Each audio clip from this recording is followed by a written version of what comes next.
இந்திய அணியின் Indian Don Bradman என்றழைக்கப்படும் ரவி சாஸ்திரியின் சாதனைகள். இந்தியன் டான் பிராட்மேன் என்றழைக்கப்படும் ரவி சாஸ்திரி இந்திய கிரிக்கெட் அணியின் முன்னாள் வீரர், வர்ணனையாளர் மற்றும் பயிற்சியாளர். மே 27, 1962 அன்று மும்பையில் பிறந்த இவர் தனது கிரிக்கெட் வாழ்க்கையை ஒரு இடதுகை சுழற்பந்து வீச்சாளராக தொடங்கினார். இவருடைய பவுலிங் ரொம்ப ஸ்லோவாக தாங்க இருக்கும். இப்போ பேட்ஸ்மேன் இவருடைய பவுலிங்கை அடிக்கிறதுக்கு இறங்கினாங்கன்னா ஒன்று ஸ்டம்பிங் ஆவாங்க, இல்லைன்னா கேட்ச் ஆகிடுவாங்க.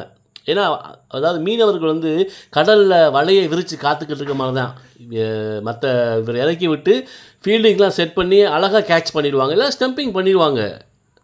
பின்னாளில் ரவி சாஸ்திரி முழுமையான ஆல்ரவுண்டராகவும் உருவெடுத்தார். 1981 ஆண்டு தனது 19வது வயதில் நியூசிலாந்துக்கு எதிரான டெஸ்ட் போட்டியில் அறிமுகமானார். இந்திய அணிக்காக 80 டெஸ்ட் போட்டிகளிலும் 150 ஒருநாள் போட்டிகளிலும் விளையாடியுள்ளார். ரவி சாஸ்திரி டெஸ்ட் போட்டியில் ஓப்பனிங்கில் தாங்க இறக்குவாங்க. ஓப்பனிங்கில் இறங்கினார் அப்படின்னா அம்பையருக்கும் இந்த ஃபீல்டர்ஸுக்கும் பவுலருக்கும் தலை சுற்றிடுங்க. இவர் எவ்வளோ வேகமாக வந்து வீசினாலும் அந்த பால் மட்டையில் பட்டு அவர் காலுக்கு கீழே தான் கிடக்கும். இவர் நினச்சா தான் பந்து உயரத்துக்கு பறக்கும். அதே நேரத்தில் அடிக்கணும்னு முடிவு பண்ணிட்டார் அப்படின்னா இறங்கி சாத்துவாருங்க. சாத்துல பந்து எங்கேயுமே போகாது, ஸ்ட்ரைட்டாக நேராக உச்சிக்கு போய் பவுண்டரியில் போய் விழுகுங்க. அதுதான் இவருடைய தனித்தன்மை. 1983 ஆண்டு உலகக்கோப்பையை வென்ற இந்திய அணியில் இவர் முக்கிய வீரராக இருந்துள்ளார். 1985 ஆண்டு ஆஸ்திரேலியாவில் நடைபெற்ற உலக சாம்பியன்ஷிப் தொடரின் சிறந்த வீரராக தேர்ந்தெடுக்கப்பட்டு ஆடிக்காரை பரிசாக பெற்றுள்ளார். இது இந்திய கிரிக்கெட் ரசிகர்களிடையே அவருக்கு பெரிய பெயரையும் புகழையும் ஏற்படுத்தி தந்தது. 1985 ஆண்டு நடைபெற்ற ரஞ்சி கோப்பை போட்டியில் ஒரு ஓவரில் 6 பந்துகளுக்கு 6 சிக்ஸர்கள் அடித்து வெஸ்ட் இண்டீஸ் அணியின் வீரர் கெரி சோபர்ஸின் சாதனையை சமன் செய்தார். அதாவதுங்க, ரவி சாஸ்திரி மாதிரி ஒரு பிளேயரை இதுவரைக்கும் நான் பார்த்தது இல்லைங்க. அவர் எப்படி பேட்டிங் பண்ணுறாரு, இல்லை அவர் நினச்சா சிக்ஸராக அடிப்பாருங்க. அவர் நினச்சாருன்னா பவுல் அவருக்கு காலு கீழே தான் சுற்றிக்கிட்டு இருக்கும். எவ்வளோ பெரிய ஃபீல்டராக இருந்தாலும் சரி, பவுலராக இருந்தாலும் அவரை எதுவுமே செய்ய முடியாதுங்க. அம்பையரெல்லாம் அப்படியே பார்த்து ரசிப்பாங்க, சிரிப்பாங்க. ஒரு ஸ்மைலிங் சிரிப்பாங்கன்னா இப்படி ஒரு பேட்ஸ்மேனா அப்படின்னு ஸ்மைல் பண்ணுவாங்க. ஃபீல்டர்ஸ்லாம் அப்படியே இது என்ன செய்யுதுன்னு தெரியாமல் நில குலைஞ்சு நிற்பாங்க. எல்லாருக்குமே ஒரு அதிர்ச்சியாக தான் இருக்கும் அவருடைய பேட்டிங். எதுவுமே செய்ய முடியல இவரை, எப்படி இவரால் இந்த மாதிரி பேட்டிங் பண்ண முடியுது, நினச்சாருன்னா இறங்கி சாத்துன்னு சாத்துறாரு. ஏன்னா பால் அவர் காலு கீழே கிடைக்கும். என்னதான் செய்தார் இவர், எப்படி தான் எங்கே தான் பயிற்சி எடுத்தார் என்னாலும் அப்படின்னு மண்டை குழம்பி போய் தாங்க நிற்பாங்க கிரவுண்டுக்குள்ளே.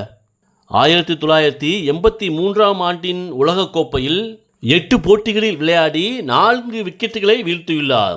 ரவி சாஸ்திரி தனது அபார ஃபீல்டிங் மூலமாக முக்கிய கேட்சுகளை பிடித்து களத்தில் எதிரணி வீரர்களுக்கு அழுத்தம் கொடுப்பதில் திறம்பட செயல்படுவார். ரவி சாஸ்திரியின் ஆல்ரவுண்டர் பங்களிப்பும், குறிப்பாக அவரது நிலையான ஆட்டம் பல நேரங்களில் இந்தியாவின் வெற்றிக்கு முக்கிய காரணமாக அமைந்துள்ளது. காலையில் டெஸ்ட் மேட்ச் ஆரம்பிக்குங்க. ஒரு 2 விக்கெட் போயிருக்கும், ஒரு 3 விக்கெட் வச்சுக்கோங்களேன். ரவி சாஸ்திரி வந்திருப்பார், அங்கிட்ட ஒரு வீரர் இருந்திருப்பார். காலையில் ஒரு 250 ரன் இருக்குன்னு வச்சுக்கோங்களேன். நாம் சாயங்காலம் ஒரு 4 மணி 5 மணி திருப்பி பார்த்தா அதுலேருந்து ஒரு ரன் 2 ரன் வித்தியாசத்தில் தாங்க இருக்கும். அவ்வளவு ஒரு நுணுக்கமாக விளையாடக்கூடியவருங்க. நம்ம யாராலையும் முடியாது அந்த வர மாதிரி விளையாடுறது. பால் அவரை காலை விட்டு எங்கேயும் வெளியே போகாது. அந்த அளவுக்கு நுணுக்கமான பிளேயர். இப்போ நீங்கள் ஒரு கிரிக்கெட் பிளேயர், உங்கள் பையனை நீங்கள் ஒரு ட்ரைனிங் அனுப்பணும், மேட்ச்சு அனுப்பணும் அப்படின்னா தேவையே இல்லைங்க. இவருடைய மேட்சை பார்த்தாலே போதும்.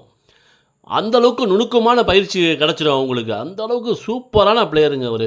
நினச்சார்னா அடிப்பார், நினச்சார்னா மட்டையப்படுவார், ஒன்றுமே செய்ய முடியாதுங்க. இப்படிப்பட்ட பிளேயர் இப்போ இல்லைங்க.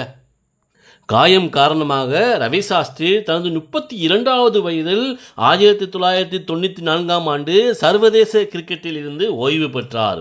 ஓய்வு பெற்ற பிறகு கிரிக்கெட் வர்ணனையாளராக மாறினார். அவரது தனித்துவமான வர்ணனையால் பணி அவரை பிரபலமான வர்ணனையாளர்களில் ஒருவராக உயர்த்தியது. 2014 ஆண்டு இந்திய அணியின் இயக்குநராக பொறுப்பேற்றார். 2017 முதல் 2021 வரை இந்திய அணியின் தலைமை பயிற்சியாளராக பணியாற்றி இந்திய அணியை டெஸ்ட் தரவரிசையில் முதல் இடத்தை பிடிக்க வைத்தார். மேலும் ஆஸ்திரேலியாவில் முதல் முறையாக டெஸ்ட் தொடரை வென்று வரலாற்று சாதனை படைக்க வைத்தது அவருடைய மிகப்பெரிய சாதனையாகும். ரவி சாஸ்திரி தற்போதும் கிரிக்கெட் வர்ணனையாளராகவும் விமர்சகராகவும் தொடர்ந்து செயல்பட்டு வருகிறார். 2024 ஆண்டில் இந்திய கிரிக்கெட்டுக்கு அவர் ஆற்றியுள்ள பங்களிப்பிற்காக CK நாயுடு வாழ்நாள் சாதனையாளர் விருதை பெற்றார். நன்றி, வணக்கம்.